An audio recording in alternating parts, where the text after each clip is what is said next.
Prenez un chien, jetez-le par la fenêtre et il s'écrase comme une vulgaire crêpe. C'est pour ça qu'on dit plaf le chien.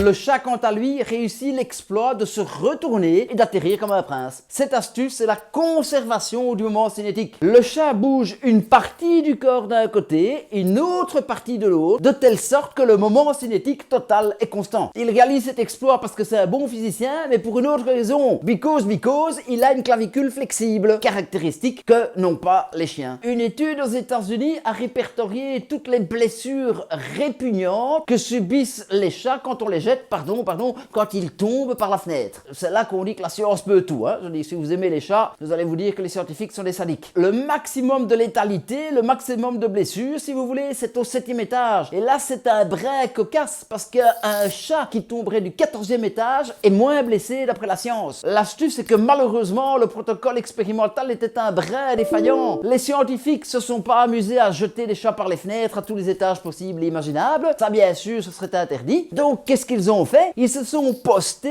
à un hôpital pour chats et ils notaient les chats qui étaient admis pour soins. Comme ça, ils ont fait leur graphique. On comprend vite que l'échantillon était biaisé. Des chats qui étaient tombés des étages supérieurs n'arrivaient jamais à l'hôpital pour chats. Ils allaient directement au cimetière pour chats. Et ça, les scientifiques ne le savaient pas. Ceci étant, j'espère que vous êtes assis, parce que moi, les bras m'en sont tombés. Il y a un record du monde. Un chat qui est tombé de 137 mètres. 137 mètres. Et vous savez quoi? Il a eu une bête dent cassée. Pas mal, le matou. 137 mètres, quand je le raconte à mes étudiants, c'est pas facile pour essayer de l'imaginer. Prenez la tour de Pise. Même penchée, elle fait 57 mètres. On est encore loin des 137 mètres. Pour avoir 137 mètres, vous devez vous rendre dans une jolie ville, qui est Paris, et puis vous visez la tour Eiffel. Et puis vous faites la file, et puis vous montez au premier étage de la tour Eiffel. Et vous serrez bien votre chat, vous lui dites, vous le câlinez, faut pas qu'il sache ce qui va lui arriver. Et puis quand vous êtes au premier étage, vous continuez, vous montez au 2e étage. Là où se trouve le restaurant chic et snob, et très cher.